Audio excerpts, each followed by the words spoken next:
Holy Jesus. What is that? What the fuck is that? Oh man. Oh God. Oh man. Oh God. Oh man. Oh God. Oh man. Oh God. Oh man. Oh God. I apologize if those images were really graphic. There is only one thing to do. Capital of Germania, Oborsis, burn it to the ground, Stilicho. Burn it to the ground. I had to keep some of those images low quality because I don't think high quality while you're sitting down to eat. No, I can't do that to my audience. No. Next, middle province of Germania, burn it to the ground, Stilicho.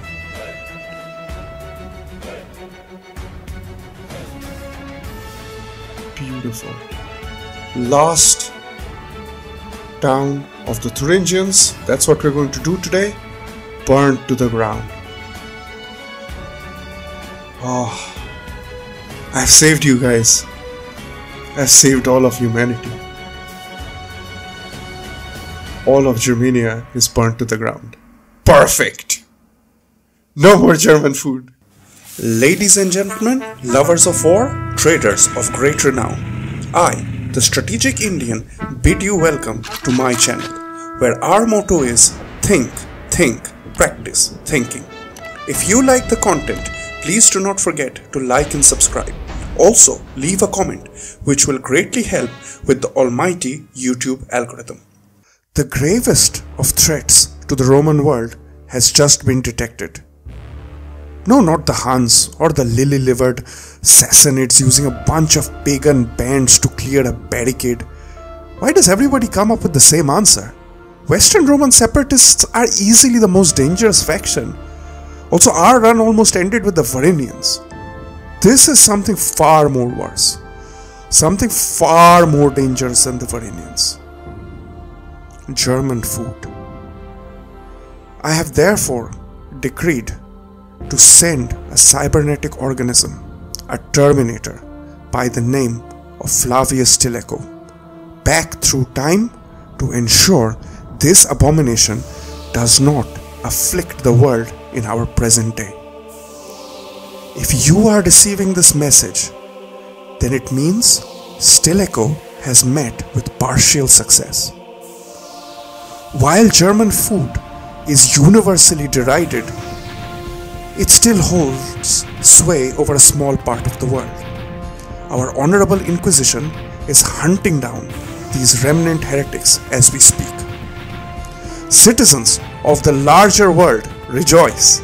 Your world has been saved. You do not have to endure German food.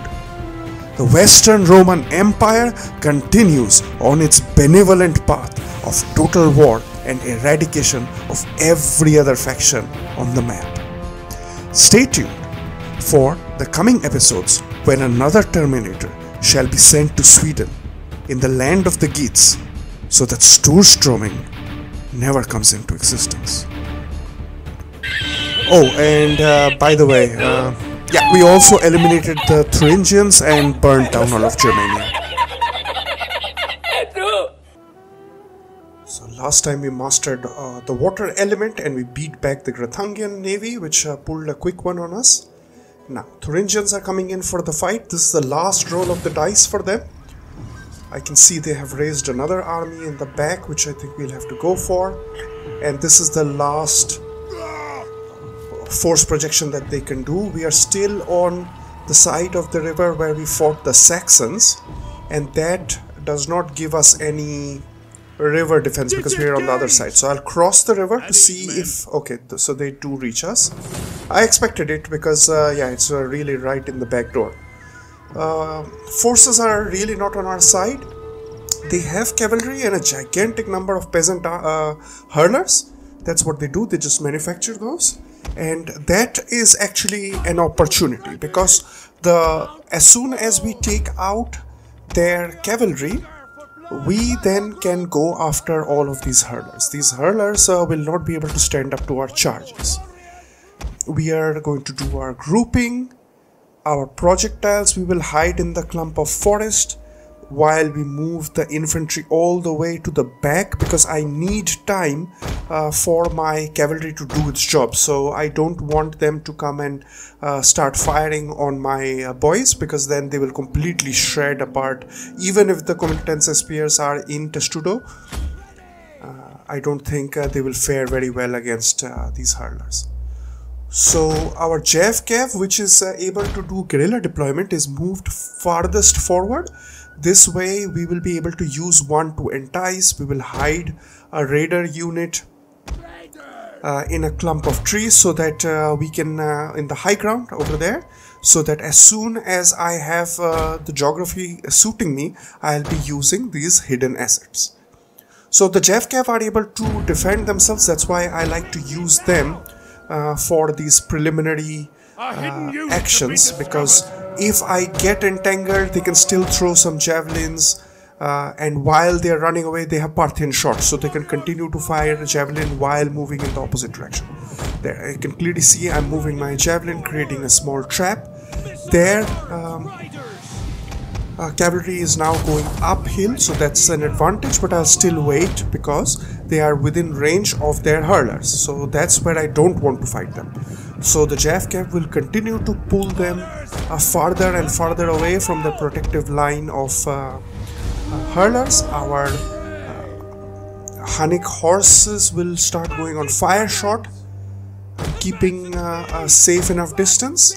And now we activate our trap because of two reasons. One, they are quite far away from their hurlers who are not able to support them, and we are on the uphill going downhill, so this will be a fantastic challenge. So we are moving, we are just opening up like a blooming lotus, and we are allowing them to fall into the trap. And then we are going to stop firing, because else we will get into friendly fire. So they stopped firing, and we will go into melee mode, because our raider unit is not that strong. It's only 33 people left in that unit. I think the fight with the Langobards was a bit wrong, because I should have had more cavalry survive. We had quite a bit of losses, and mostly it was from friendly fire, not from anything else, because their general of the Lombards came out of nowhere. We were not prepared for that entirely, and while we fired, we took a lot of friendly casualties while these horses moved around from each other. So right now, whenever you're doing charges, make sure that you have firing off, because as they run, they will go and start throwing their javelins, and if they are crossing each other's paths, then they are going to hit themselves, so you don't want that.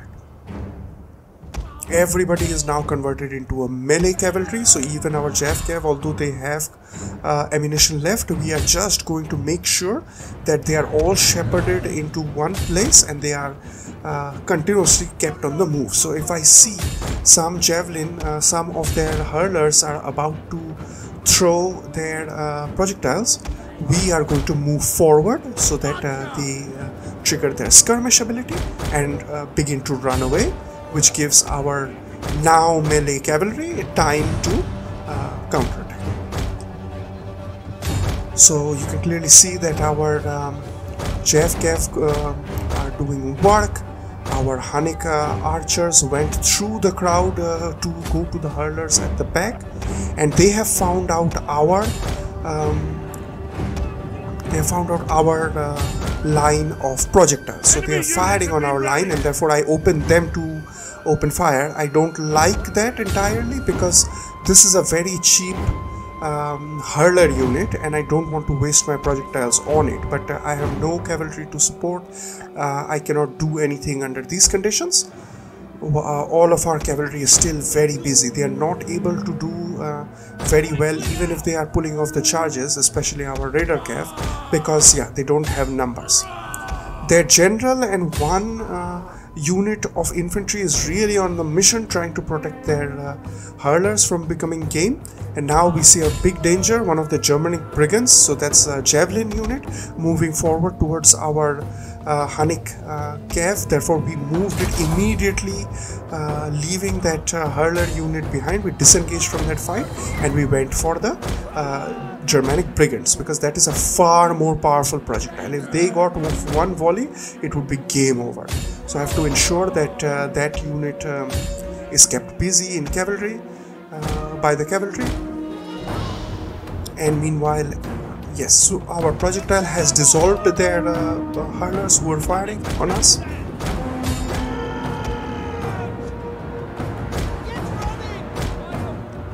Their main infantry line is coming to contact with our infantry line. The enemy is going for our general! Protect him! Our cavalry is completely causing full chaos for them.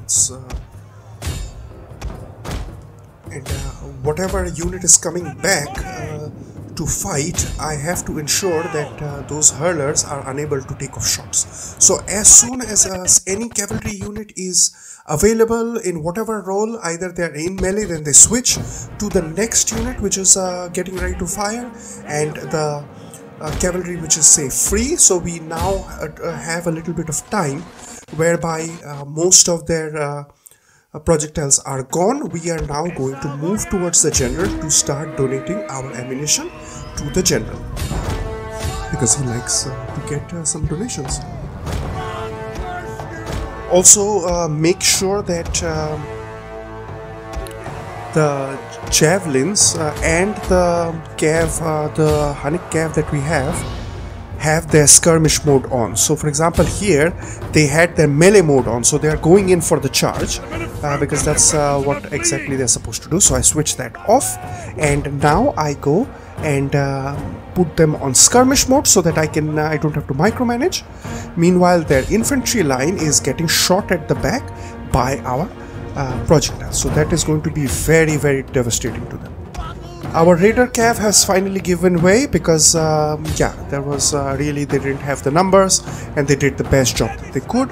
Our levis amatoriae are moving forward to do some throws, and of course the problem with levis amatoriae is always about range and also ammunition. Here you can see one of them has run out of ammunition, so he was closing in to do melee. We don't want him to do that. And of course their range is really, really low, because those are hand thrown javelins and they are not Olympic level javelin throwers, they are just conscripts.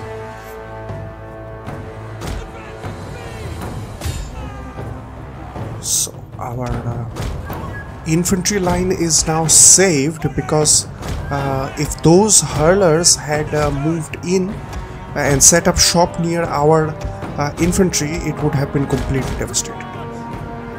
One of their infantry is now trying to go back to our projectile, so I'll try to see what I can do, whether I can make sure I can fire on them to try to take them out, or what I can do. I'll have to see.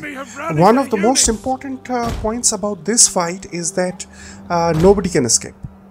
So I have to ensure that no stragglers get behind. So any units which are done firing are going to get converted into chaser units to just run down those units. So as soon as this army is completely dissolved, then what we have is just their city and the last general that they pulled up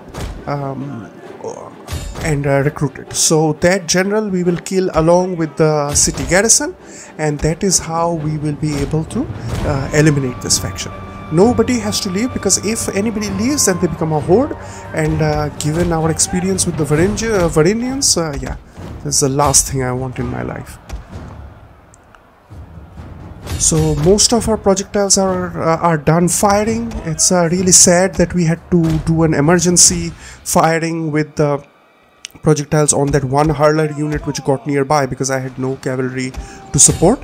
So yeah, else their infantry would have gotten far more hits.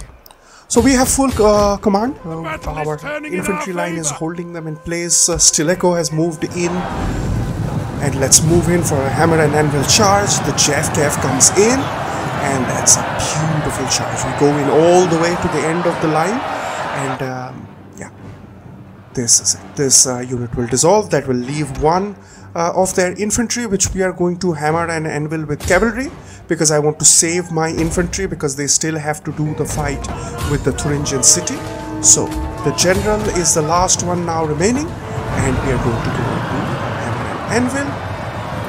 If the cavalry succeeds, then victory follows. Our Hanikah bowmen are also coming in for a fight, because yeah, they don't want to get left out. Why should the JFK have all the fun? Then victory and clean kill. Look at that, surgical.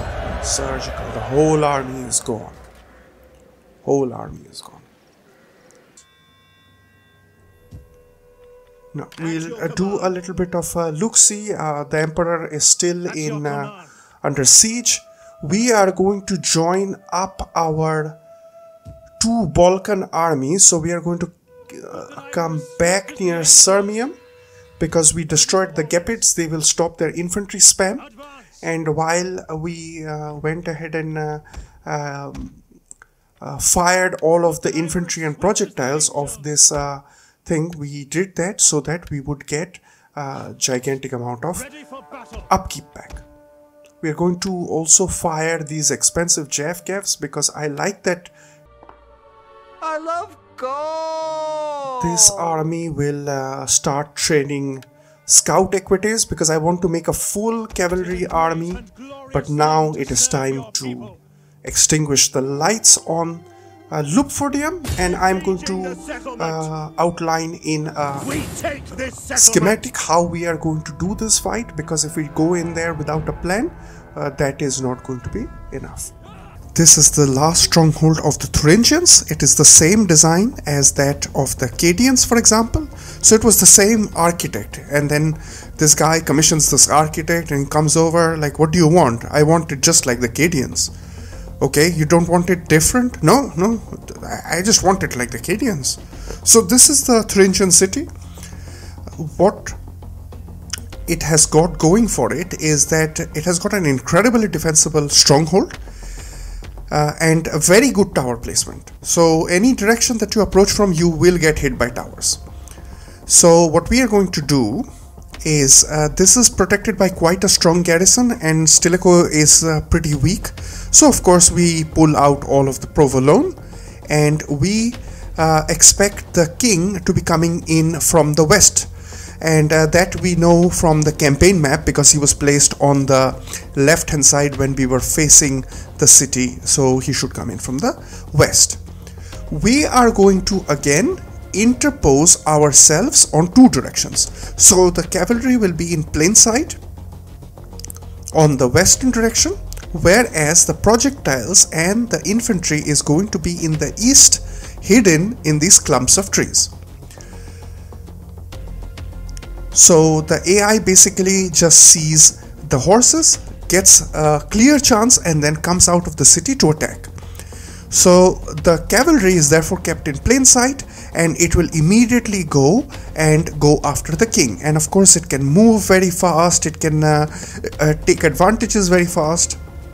So that's why we use the cavalry on the western direction and not the other way around. Then we are going to kill their king, because that's the simplest plan. We simply kill the king, and we take their infantry on a wild goose chase while they try to look for opportunities. So we will move forward some cavalry, back again quickly, and our infantry and our projectiles are going to come out of the hiding positions and then run for the city. And the problem over here is that we will get shot by this one tower quite a lot, so 20-30 people will probably die, but that is a sacrifice I'm willing to make. Next, we will hide our cavalry, and our infantry and projectiles will make their stronghold our stronghold. It is our stronghold now, boys. And their whole garrison is going to come back because it has nothing else to do. It can't see our cavalry. It comes in and it is going to get shot at from the high ground in the from the stronghold that we are commanding, and we are going to completely destroy this garrison. We are not going to do a mop-up because this is a city battle. We just have to ensure that the king is definitely killed. Because we don't have the numbers, this army has fought up to now. It had fought the Markomans in their territory and eliminated them. Then it could hire 3 competency spears when it came back to our territory momentarily, and we could get only 3 competency spears and a little bit of replenishment. And immediately this army had to go and destroy the Langobards, so that was a fight. Then we got jumped by 2 armies of the Saxons. Then we got jumped by this full stack of Thuringians, and now we are going and fighting their city. So this army is pretty battered, but it's okay. This is the end for this army. It will get raised again, but it does not have any offensive power left anymore. It has destroyed, when it destroyed the Langobards, then we got to see the Burgundians. So the Burgundians have got very powerful armies right next door, and so we won't be able to defend against that. We also have the Luigians, who are next to, or Lugians. Lugians is like Super Mario's brothers' fans. So we don't have the numbers to sustain this army anymore. We can't pick up any mercenaries. I already checked. Meanwhile, as we outlined, our boys are entering their stronghold. This is a very beautiful stronghold, and we can see their general. So this is the High King coming in, and he is going to get greeted by our cavalry boys, who are going to do Salvation Army donation, because we believe in donating our wealth. So let's go. And we are going to place the donation boxes around the general so that donations can come from every other direction. Look at that garrison; they are just fixated on the cavalry. Meanwhile, our boys are like, "Oh, don't mind me. It's it's a me Mario. We are just here for routine maintenance. That's what we are. We are the cheese makers. We are the provolone delivery boys. Here we go." Our JFKF is going to go on precision shot. That gives like 125 damage per javelin with 8 javelins. Man, that's going to hurt. So here I don't zoom in. I really wish I could, because I really like to see those javelins working on those on that general, because it's really beautiful. They get hit like 7-8 javelins right in the face. It's funny that in the Steam website for Attila, where you can post screenshots, the highest upvoted screenshot is of this Frankish king, or this Frankish soldier, who has got javelins across his face and coming out of his eyes. It's pretty graphic. I don't want to show it over here, but if you go to the Steam page of Attila and you look for screenshots and order it by the highest number of upvotes, that's going to come up. It was really entertaining picture. So now their garrison is trying to protect their king. The whole hornet's nest is being kicked up. So we still have ammunition with our Hunnic bow unit, and our JFKF is exhausted because they went for the precision shot. I can't understand how that makes you exhausted. I mean, you're sitting on a horse. Okay, you are precisely firing on a target. Now I can imagine that takes, work-wise, I don't think that takes more work. It definitely takes more concentration, so brain power, but it's the same amount of weight. So if I have to just think it on terms of physics, that work done is force times displacement. So yeah, I'm still at the weight of my javelin is not changing, so the work done should not essentially change when you are going to precision shots. So somebody please Attila they gave up on, because they decided to go and invest in demons and ghouls and never mind, leave it, just forget it. whatever. Goblins. Okay. I'm moving my cavalry back, and I don't know, for some reason my cavalry takes a lot of damages from these bow and these javelin units. I didn't expect it to actually happen.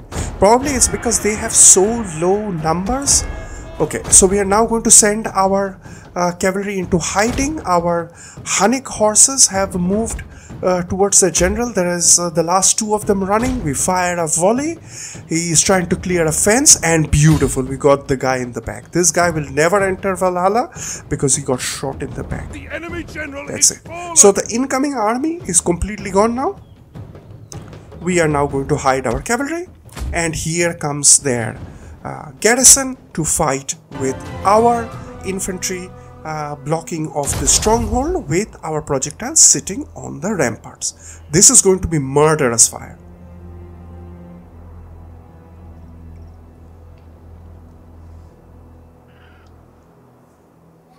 There are a few houses which these archers are standing behind, so that's why only our archers who are firing in an arch, as you can see, are able to hit them. Our slingers are unable to hit them.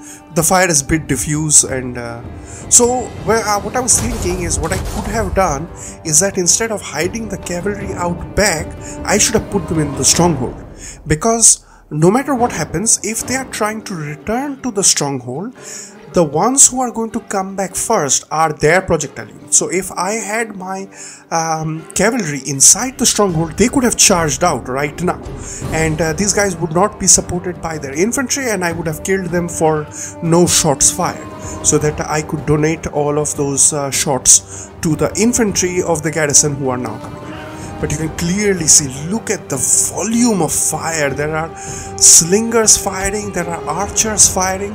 I'm not putting my pikes in the front with the comitatense because their archers can fire, and our pikes will get completely shot up to pieces. So the comitatense is sitting in a stationary testudo. Yeah, these guys are killing nobody.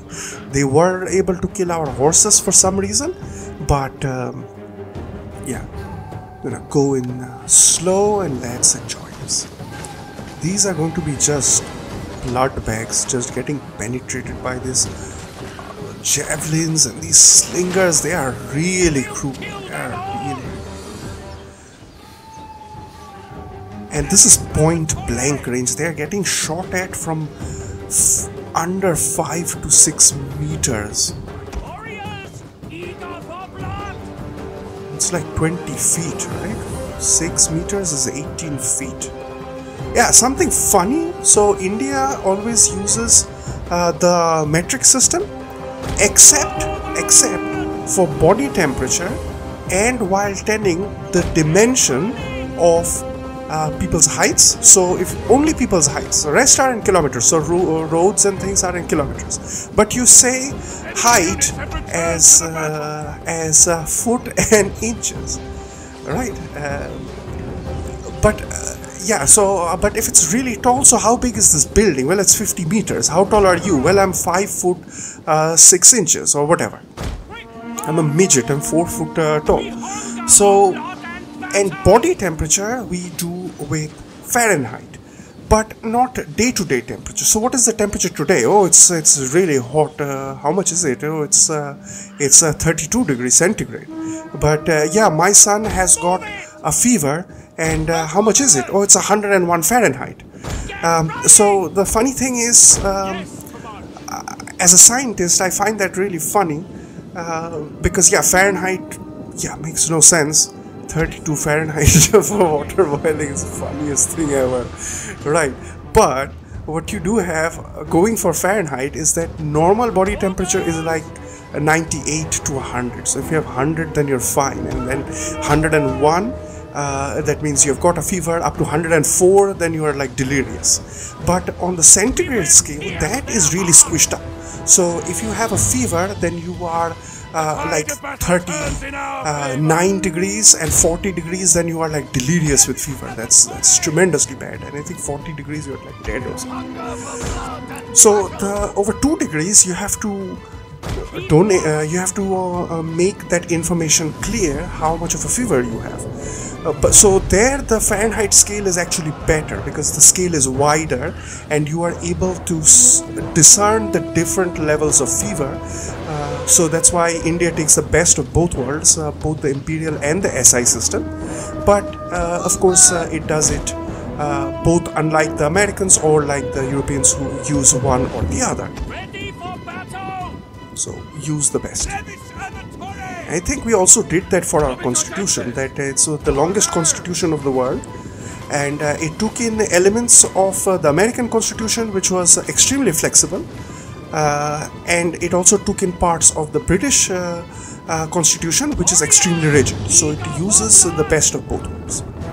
So there we go, a little bit of talk about India and about units we use. I can never explain it to Europeans or Americans because they are like, oh, but why don't you choose one? I said, yeah, because. Right, infantry is now coming in, so our javelins are moved to the ramparts where they can continue to donate their ammunition, and our archers are unable to fire from that angle, so we are going to move them behind certain buildings so that they can begin firing in an arch again, and we will be firing onto this infantry which has now been arrested in line by our combatants' spears. Their archers are completely ineffectual at this point, and our pikes therefore can move in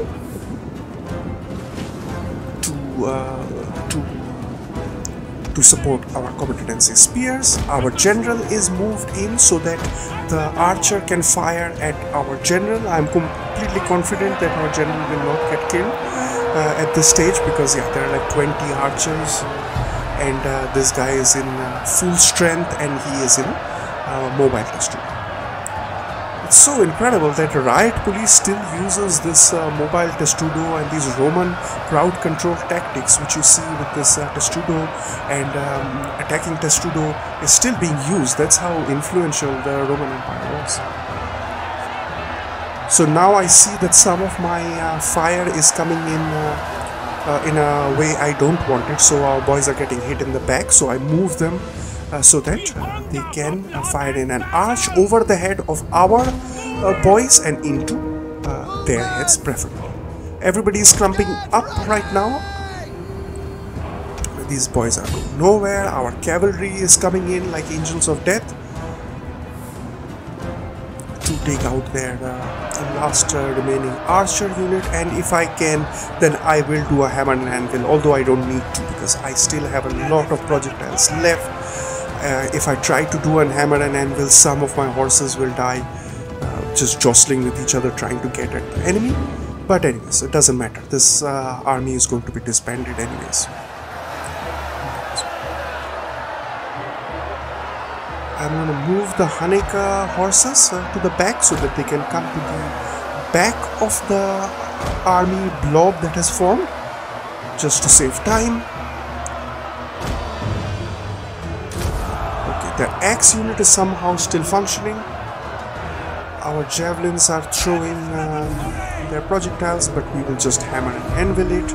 At this point, if we get a bit of friendly fire, I really don't care because this army is going to be re-raised somewhere else because yeah, the threats in this sector it is not able to properly deal with.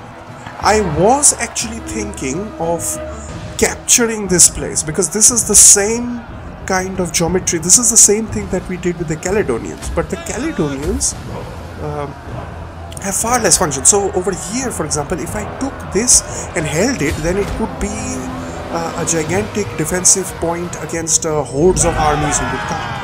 But yeah, I didn't do that because then I would have one army permanently positioned over here, because the army in Caledonia I constantly fire. As soon as public order is a little bit over 100, I fire. But here I would have to maintain one army constantly, so don't do that. I decided against doing that. But of course, the main reason is that yeah, we have to burn down all of Germania because German food has to be completely precluded. This is 398 CE, and we are going to make sure we sack this place once. Stilicho levels up, At your but command. before we do the attribute point distribution, I can't, my hands are itching. Let's go for it. Let's raise it to the ground. Commander. Beautiful. Thuringians are eliminated. Nice. Nice, nice, nice, nice, nice. Great. All of Germania is now completely desolate. Look at that. Look at that. We succeeded in what we wanted, and now we will have to figure out what to do. We will bail out our army at Savaria, because that is under siege now, and also there are Hunnic stacks nearby. I can't see them except the king, who's quite nearby. I could see him from the campaign map. So we are going to use both armies to attack, but that will be it for this turn. Hope you enjoy what you are seeing, and thumbs up for Hunnic fight and destroying German food.